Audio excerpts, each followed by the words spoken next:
আসসালামু আলাইকুম রহমতুল্লাহি ওবারাকাতু।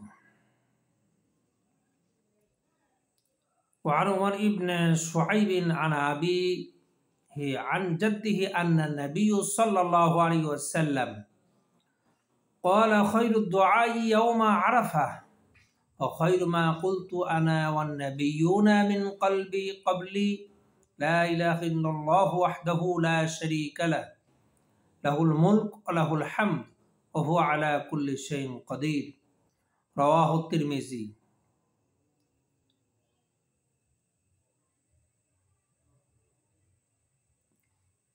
হাদিসটি বর্ণনা করেছেন আমর ইবনে শুআইব রাদিয়াল্লাহু তাআলা আনহু, তার পিতার মাধ্যমে তার দাদা হতে বর্ণনা করেন। নবী করিম সাল্লাল্লাহু আলাইহি ওয়াসাল্লাম বলেছেন, সকল দোয়ার শ্রেষ্ঠ দোয়া হলো আরাফাত দিনের দোয়া, আর উত্তম জিকির হলো যা আমি নিজেও পাঠ করেছি এবং আমার পূর্ববর্তী নবীগণও পাঠ করেছেন, তা হলো লা ইলাহা ইল্লাল্লাহু ওয়াহদাহু লা শারীকা লাহু লাহুল মুলক ওয়া লাহুল হামদ ওয়া হুয়া আলা কুল্লি শাইইন কাদির। অর্থাৎ আল্লাহ ছাড়া কোনো মাবুদ নাই, তিনি অদ্বিতীয়, তার কোনো শরীক নাই, তার সার্বভৌমত্ব ও যাবতীয় প্রশংসা তারই, আর তিনি সকল কিছুর উপরে ক্ষমতাবান। তিরমিজি শরীফের হাদিস। এই হাদিস থেকে আমরা বুঝতে পারি যে রাসূল পাক সাল্লাল্লাহু আলাইহি ওয়াসাল্লাম আরাফাতের দিনের যে দোয়া, এই দোয়াটা পূর্ববর্তী নবীগণও পড়েছেন এবং এই দোয়ার অনেক ফজিলত।